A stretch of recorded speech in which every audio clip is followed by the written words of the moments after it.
So next up we have Yoichi Gondo from Riken, and his talk is titled Accumulation and Detection of Germline Spontaneous Mutants in C57BL JJCL Inbred Mouse Strain. Thank you, Chairman and organizers. Today I'd like to talk about the detection of the mutations, especially germline spontaneous, not ENU, spontaneous mutations in the one standard mouse strain, black 6, J with some suffix, JCL. It's a substrain of J. All right.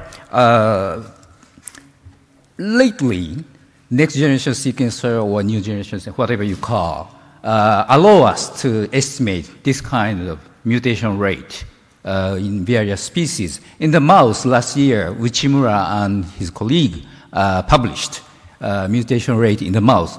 Their scheme is sister-brother matings. Thus, they couldn't take deleterious or recessive lethal mutation at all. So I like to gather everything without selection pressure. The famous method is in Drosophila. Almost 100 years, this kind of balancer chromosome-based accumulation have been used. But the balancer is not so available in the mouse. Well, Monica in this room established one of the balancer in the mouse. So it's feasible now because genome editing method is available. But I couldn't wait to set up all for 20 chromosomes. So rather, I'd like to have a easy method. Well, this is a very easy and a good detection method developed by Bill Russell. So this method also used long time, almost 60 years, and still used. And we like to expand this kind of method to entire genome, every base pairs of the 3 gigabase genome, right?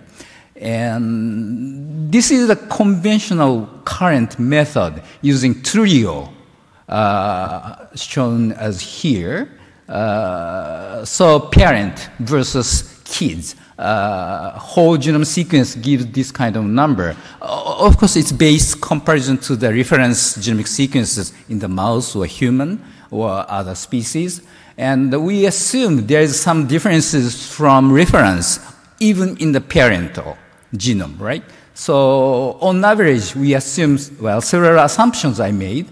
Each deployed parental genome has 2K predisposed variations. Then in the F1 or G2, M new de novo mutations come from ovum and sperm. So summing up everything, G2 has a 2K plus 2M. So by comparing both trio, we can extract the number of 2M, and also next generation sequencer identify which base pair in which genome change to what kind of base sequences. So this is a basic scheme, and this is outbreeding. De novo mutation never becomes homozygous. So they, even a recessive lethal or deleterious mutation remain there. So I like to expand to accumulate. So this is a scheme for 2 generations. So accumulated number become 2M more in the next generation, namely 4M. Then we could accumulate generation by generation. So each generation, you're adding 2M generation by generation. So if we conduct G1 to G5 for 4 generations, the number should be 2K predisposed number plus 8M, or next generation 10M, 12M, and so forth. We decided to go for this G1 to G5 because we could get within a year, just in a year, 4 generations. All right. But just see the reproducibility. We made 8 pedigrees of this. Then you would have needed 128 original parental mice, but it's not, we don't need that many, because the third assumptions shown here, mutations in each ovum or sperm of G1 has independent mutations. So rather than 128 mice, we need 128 independent sperm and ova. Do you understand?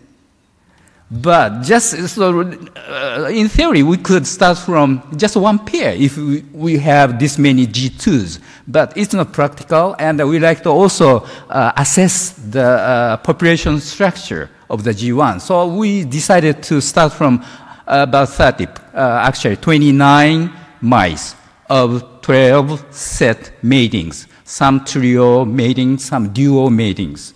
So G1 to G5 we did.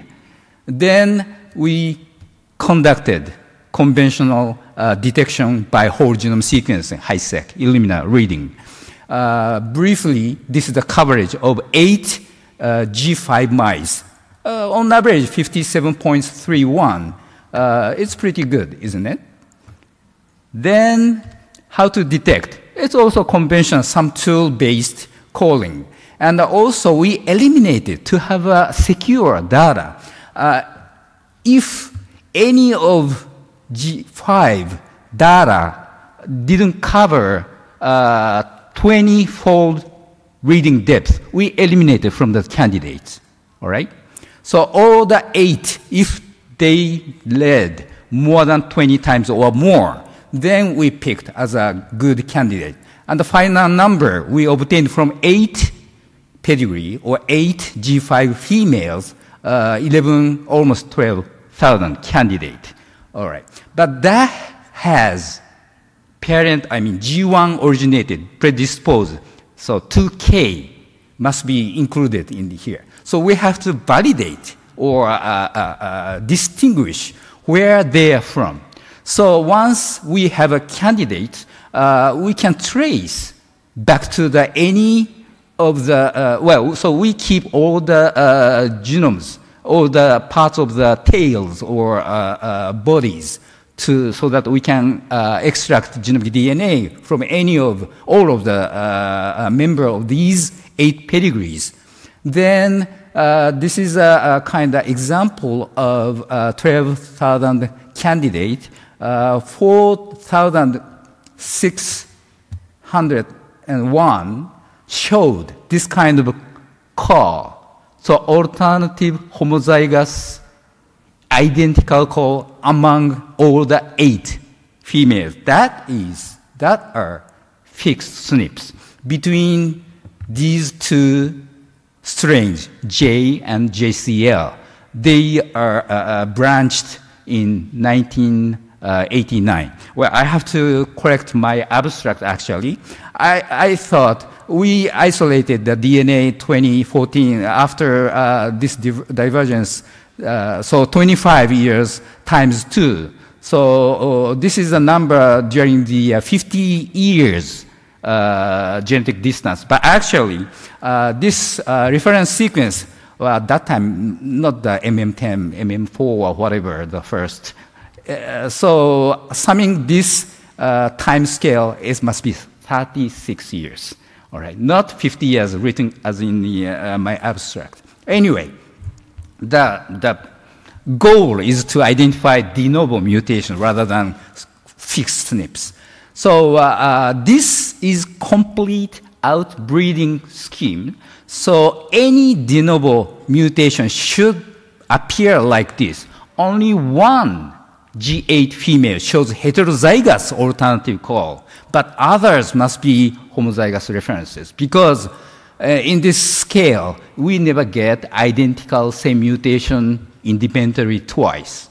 So that's a reasonable assumption, I think. So that kind of call in total, more than 5,000. So this not only encompasses the new de novo mutation, but also still there's a chance some of the 1 or 2 parents had this mutation and only one inherited as a singlet heterozygote. So we have to distinguish. But others are read as alternative called more than twice. This case, 16 times called as an alternative, identical. So this is a kind of confirmed fixed SNP, but these are only once called. So there could be some false positives. And also we have to distinguish if it came from parents or not. So we validated by using the, this case, ampli-seq method. And also remaining almost 2,000 subtracting this number are kind of mediocre unfixed SNPs. But anyway, let's focusing on this 45,429. So we have to validate these mutations. Then repetitive area, it's very difficult to set up PCR primers because of the uniqueness is lacking. So we focused on only a non-repetitive so-called area. So number of the candidates reduced about a little less than half. All right. So now I focus on this true de novo germline mutations. Then this number, after validation by amplicon sequencing, this is the conclusion. De novo mutation in total was 255. And the remaining, there are some false positives, and some we couldn't get the data, or we couldn't set up the PCR primer. So we have to redo it. That confirm these are de novo mutation. These are from some parents. All right. So this is but still we are working on 2 remaining G5s. So 6 G5s out of 8 we finished. And by using the ampli-seq genotyping, we can trace those de novo mutation origin of which individuals as well. Very powerful.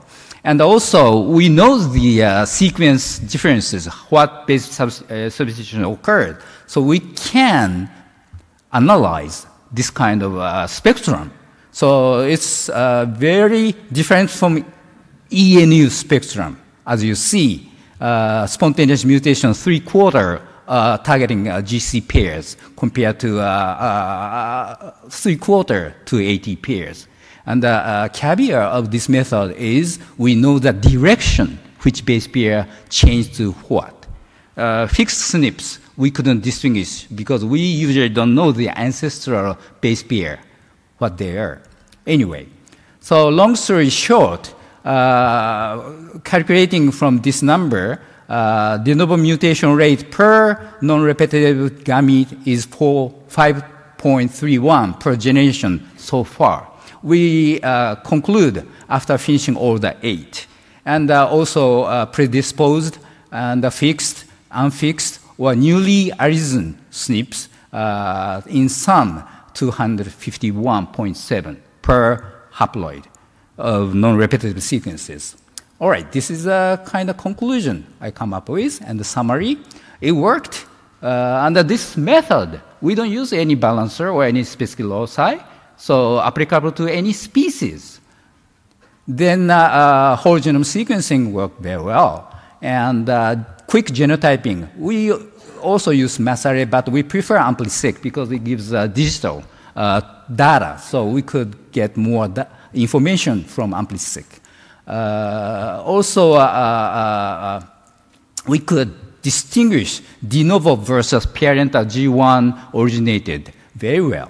And also, we know the pattern of base substitution, so we could do a spectrum analysis. And the indel, structure variation, data already in our hands, we should be able to. So it's a future question to assess to these another type of mutations. And we can expand this kind of study to various genetic background, various species, gender, aging, or even low dose, like irradiation. We had an unfortunate Fukushima nuclear explosion year to 2011. So this is part of the motivation I came up with the spontaneous mutations. Basic spontaneous mutation is very critical to assess low dose effect of these risk factors, right? And this tool should give us a new tool to do experimental evolutionary studies, I hope. Thank you.